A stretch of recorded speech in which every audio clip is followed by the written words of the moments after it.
Welcome to the channel. I got so busy yesterday, I cannot go back in time.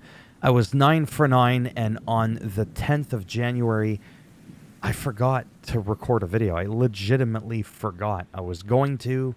I got distracted, and it just didn't happen, but I'm here now. And I know that that's exciting for all three of you. Now, something that is really exciting that I did not know was a thing is that this show, SmackDown, is on Netflix. It's not an actual Netflix show because it's on the USA Network. But when I was browsing on my iPad in bed after having watched, the first Raw on Netflix, I looked at Netflix and I got some kind of notification for SmackDown, and I was really confused. I was like, SmackDown on Netflix? Whoa, I thought it was just Raw. But they showed it there, so I was able to watch the show there. So I was like, fuck yeah. So I just thought I'd mention that in case you somehow didn't know. That's kind of a big deal. So the beginning here was really nice. Starts off with Paul Heyman that was proud to say that Roman Reigns was the only true tribal chief, and he brought out Cody Rhodes and gave him his flowers and said, "You're an amazing champion." And basically said, now that he's got Azula Fala, he wants to say this to your face on my behalf. He intends on inserting himself into the Royal Rumble, winning that match, heading on over to Mania, and, Roman Reigns versus Cody Rhodes for 3 WrestleManias. I'm sorry, but no, we need a Rock swerve in there to do something and then bring it back to Roman Reigns or something, but that's another discussion for another day. Kevin Owens interrupted Cody Rhodes as he was beginning to speak, was getting angry for shaking hands with Heyman, getting all buddy and having a pina colada or whatever it was backstage with The Rock. Brings up good points. I mean, Kevin Owens is right. Cody then snapped, as you could see here, chases Kevin Owens into the stands, and they start bonking each other in the noggin, and then Jacob Fatu and Tama Tonga came out to intimidate Paul Heyman, but Jimmy Uso actually held his own pretty good until he ended up getting that chair wrapped around his neck, and that's where Cody Rhodes then came back out to help Jimmy. So that was great. So, Chelsea Green retains the Women U.S. Championship against Michin. Remember, I used to call her Michin. It's not the shin, it's the chin. Michin. Nice match. There's some nice moves in there, and I really did feel like maybe it was like a placebo effect. I don't know. But I felt like, Chelsea Green kind of, you know what I'm saying? Took it up a notch. I was like, wow. That's how I remember her being able to move a long time ago, because of that thing that I've said a million times, and it's really boring and repetitive, whereby sometimes some superstars can do a lot more than you might think they can do, and they're sort of told to go a certain way. And one of the perfect examples of that I always go back to is Hulk Hogan. If you remember Hogan from the 80s and the 90s, or even now, right, Mr. 3 Moves of Doom, the only man on earth that's got less moves than John Cena. If you saw him in Japan around the same time that he was in the WWE, or right before, or whatever, in between, he drop toe holds, drop kick, ensiguris. Where are all these moves coming from? And then he comes to the WWF a couple of months later, and all of a sudden, he had amnesia? He forgot all his moves? It's because he was just meant to be that way. Anyhow, I kind of got a little bit of a, oh, there we go. Kind of let go of the brakes go on her. So I was really pleased with this match, and again, Michin being in the spotlight. Truly feel like she deserves it compared to some other, no offense, women wrestlers out there sometimes. I'm just going to say it, and people aren't going to like it, and I don't really care. Zelina Vega. There's an awkwardness to her sometimes, and I've had people say, bruh, you're just shitting on the women. I was like, no. I don't do that. My name's not Vince McMahon, okay? That was me trying to be funny because, that thing with exactly. Because of how much I praise Michin and always have, and Jade Cargill and Bianca and Chelsea and Charlotte Flair, but I'm hating, shitting on women? No, just on the ones that I think are just not all that great. Really not that big of a deal if you don't agree. Moving on. Los Garza, a.k.a. Legato del Fantasma. I kind of feel like Los Garza makes a little wee bit more sense just because it rolls off the tongue a little bit quicker. You've got Santos Escobar, you've got Berto and Angel. But I could have sworn in the past that Berto or Angel, I forget which one, their last name was Garza. I don't think it's Berto Garza. I think it's Angel Garza. I don't know.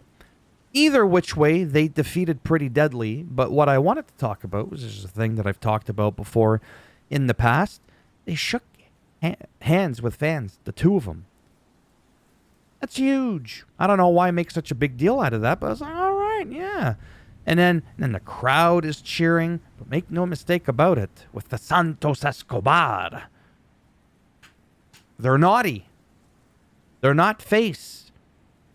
But I still like that. Because in the end, who's to say some of us fans out there can't be a heel? Right? If I want to shake your hand and you're a bad boy, well then that makes me one of you, so why not shake my hand? Right? Anyways, whatever. I thought it was interesting because I didn't see that coming from them. Remember, if you give this video a thumbs down, normally I do the whole, I'll bend it in half. No, I'll just send him after you. Like a rabid Wolverine or something. Like a vampire something. Whatever.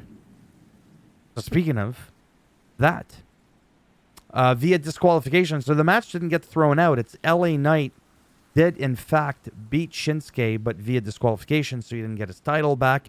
And that is because earlier on, moments before this match, when Jacob Fatu was getting goosey and he wouldn't leave backstage and he was pushing officials around, those little punk-ass pipsqueaks, LA Knight went, yeah, and then he just kind of grabbed Jacob Fatu and threw his ass out the door. And then closed it. And then within a few minutes later, it's like, well, you basically got involved in our business. So that's why they came in and ruined otherwise what was beginning to become a nice match. Then as LA Knight got obviously overwhelmed, Cody and Jimmy once again out to save the day. And then Nick Aldis comes out, but I couldn't even tell he was really there. He's really sneaky, like a James Bond. He's like, how does he do it? He doesn't yell like Adam Pearce, that's enough, when he gets all wild, right? It's funny when he does that. Whereas Nick says, no, there shall be none of that. Tell me, Cody, what would you like me to do? It's not an impression of him, by the way. Just for the record, do not share this with people unless it's going to be somewhere where I'm going to get 1 million hits, make a few bucks. Cody says, we want these two jabronis in the ring tonight. And Nick said, yeah. Gives them all, well, he didn't kiss. I don't know why I went like that. He gave them the thumbs up and said it's a go. All right, moving on. Where are we? Ooh, look at that. Motor City Machine Guns. Again, defeat A-Town Down Under. I thought it was via disqualification. DQ, LA Knight, Shinsuke. Oh, no, it went as planned. Oh, okay. I'm so used to... Anyhow, all four were great. I wish the dissension between Theory and Waller... Remember when that was going on for a while? They were really doing it, and then Waller would be like, oh, I'm going to get hit, and then... Move, bitch, get out the way. And then he puts, I don't know what this is, but puts Theory in harm's way, or it looks like he is, and then he's, leaving Theory behind and all that. I was really liking how they were doing that and how it was insinuating Austin Theory was going to break out on his own and you can have an Austin Theory versus a Grayson Waller. I think that would be a great match. I really do. But they kind of just threw that under Either which way, I'm going to sneeze. Hold on a second. Ugh. Oh, that was loud. Mind you, with my limiter, it wouldn't have mattered because I can scream at the top of my lungs and it's not going to make you go, oh my God, because of that limiter. That's something I wish other YouTubers did, especially people that do reactions or always scream at the top of their lungs. Anyhow, I think if they did that and they did it right, like they did with Cody Rhodes, you can't go from the dead caterpillar on Cody Rhodes' lip and then all of a sudden just throw him into the main event against Roman Reigns. It's the build-up, the emotional, attachment, investment in the character and the story that really makes these magical moments. And I think Grayson Waller and Austin Theory can have that. And it's not always about, oh my God, let's turn him face. Everybody turn him face. It's going to be great. No, but sometimes that becomes magical. You see, whereas in this case here, I'm actually happy that Kevin Owens is a heel. I think, and I could be wrong, maybe, Kevin Owens is a better heel. And than he is a face. Definitely not bored by him when he's a face. But he doesn't bother me if he goes either or. Randy Orton, it's kind of weird. He's so good as a heel. But at the same time, I just want him to be a good boy. I want him to stay a face. That's just my, preference for certain. Theory. I want him to turn. And I want Grayson Waller to stay the weird head bobbing boxing guy and remain a heel. I think that would get a big pop if Austin Theory, I got something in my eye now, if he did that. So this was interesting. Helps if I scroll this down here. So yeah, did I mention it? Motor City Machine Guns, they did defeat A-Town Down Under. No disqualifications, none of that shit. So Byron Saxton had an in-ring interview with Tiffy Time in regards to celebrating her title win, and then she grabs the mic and says, "I've been here less than, a year on SmackDown. I became I'm one of the youngest, and then I got the Money in the Bank briefcase. And now I'm champion. Blah blah blah." She tricked Nia to gain her trust. She just thought it was a dumb blonde, this, that, and the other thing. So then Nia comes out and says, "You ungrateful little shit," and the shit was not filtered. It came full-on diarrhea right through. It was great. Nia is angry, but then Bayley comes out, ding dong, and insults Nia. Speaking of people that should never go heel, with all due respect, is Bayley. I like Bebe, but never go heel. That's a nay-nay, okay? Just don't do it. Because it was awful. In my humble opinion, it was one of the cringiest ever. Whereas as Nia is doing a good job. Really, really is doing a good job. So she reminds Tiffy that the only reason Nia ever had the title, Bayley that is, Bayley reminding Tiffy, the only reason Nia ever had the title to begin with is because Stratton interfered and helped Nia secure that victory against Bayley at SummerSlam. And then Naomi comes out with Bianca. Naomi says, "Bitch, I almost had you beat." Actually, she didn't say that, but for the lack of a better term, she said, "I had you almost beat," but then, Tiffy gets involved, blah, blah, blah, against Nia, so I believe I should be the number one contender. So any which way. Nick Aldis comes out, says we're going to do a fatal four-way match. Naomi, Bianca, and Nia Jax. How about we just read here? Bayley defeats Nia Jax, Bianca Belair, and Naomi. There we go. My goodness, I think I forgot to write that down. Yeah, I just wrote Bayley wins the fatal four-way against Nia, Naomi, and Bianca. Oh, I did write it. I need to go back to bed. And this was good. This was good. Because like I've said before, in any match where you've got a bunch of people goosing around, going hog wild in the middle of the ring, it's even more complicated to orchestrate, choreography, whatever the word is, to choreography the shit in the ring. It's definitely more complicated because it's not just two people bouncing off each other's ideas and hey, psst, I'm going to grab you now. Like, you've got 4 people doing that. Anyhow, this was nice. And I do think that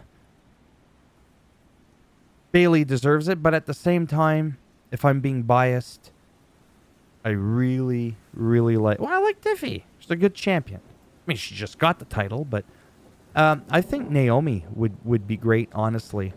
But yeah, I haven't really given that too much thought, to be honest with you. And then Jacob Fatu, super duper quick, did a little walkout promo, you know, as he's backstage and he's coming, just like his voice, his tone, his presence, his aura, his vibe, whatever word you want to use. We're coming to get you. Whatever he said, I forget, but it was good. As he heads out for his match with Tama Tonga against Cody Rhodes and Jimmy Uso. It was good. I wish they allowed him to speak a little bit more and allow him to say a lot more than just, I love you, Solo. He's much more worthy than that. Tama Tonga, okay, Jacob Fatu, they did defeat Cody Rhodes and Jimmy Uso. You see, what ended up happening, you probably watched it anyways, but there are a few people that watch me. Not a lot, but there's a few that watch me. They don't watch the program. They listen to me flap my gums to tell them what happened. You're a crazy bastard. If that's what you're doing. Kevin Owens came out. We knew he was going to do something. He was going to interrupt a match or whatever. So Cody Rhodes, unfortunately, went looking for him. And they fought a little bit, which left Jimmy Uso out to defend himself, or fend for himself, which technically was out. Anyways, he lost. And then after the match, you could see, well, they don't show it here. You could see like Cody on top of the equipment, you know, like at near the ramp where you go up the ramp. And then there's like equipment boxes and shit like that, right? And or punching, headbutt, and then Kevin Owens was a little bit dazed from the headbutt. I guess Cody Rhodes has a hard head, and he was a bit dazed. So then Cody did like a little spear shove and you know, fell on top of him through the table. And then somebody on Twitter argued and said, "Wow, this looks rough, like overly choreographed." And that's where I said, wrestling is choreographed. The magic is in trying to make it not look as choreographed. And that is the part. If I was a football player, I would have been fine. I don't even know what this was. That's the part that I say, hey, sometimes, for some reason, there's an awkwardness with Zelina Vega where I feel like you can see the choreography in it. The transitions aren't always that smooth. And anyway, it's not a big deal. But that was talked about, and a lot of people dunked on him. I was like, hey, he's allowed to have his opinion. I just don't see how it looked overly choreographed that moment. Again, I would show you, but I don't want to get sued by WWE. I mean, even the almighty BDE, Brandon Does Everything, can't even show that shit. That shit's taboo. Hell, even Stevie Richards, for crying out loud, has to be careful. And when he analyzes stuff, he's got to be really careful. So I had fun. I think my voice cracked for a second. I had a John Cena moment. Minus the hair. Mind you, he was on his way out, but then he fixed the hair. Anyhow. Thumbs up if you liked the video. Does greatly help support the channel with the algorithm. We already know what's going to happen if you give it a thumbs down. Give it a thumbs down, we'll send him after it, and he'll bite it. Okay? At least it won't be broken off in your ass. Think about that. Always look at the bright side. And if you want to subscribe, naturally, that would be great. And again, blown away that moving forward, I don't know for how many years the deal is, but I don't know that you understand how amazing it is that I don't have to record anything on my TV. I could just watch it from my tab. I don't always like watching TV. Sometimes I like watching my iPad. I don't know why. I just do. And then I could just tap, rewind, fast forward by 10 seconds, whatever this is. Like the Crocodile Dundee thing. Anyways. What was I saying? Yeah, so it's fun. And then I can just more easily watch it. Don't have to do it on the PVR. And then I could be at my computer because I could log in on my computer screen into Netflix and then just, watch it. It's incredible. So that to me was an important piece of information because, again, I want to be cocky and confident and arrogant. There has to be maybe one person that watches this video that had no idea that SmackDown, and I think NXT, but again, I don't watch NXT, are played on Netflix. It's just not an actual Netflix show like Raw Netflix is. Enough yapping. We just hit the 20-minute mark. That is ridiculous. Take care, and maybe I'll see some of you in the next one. Bye for now.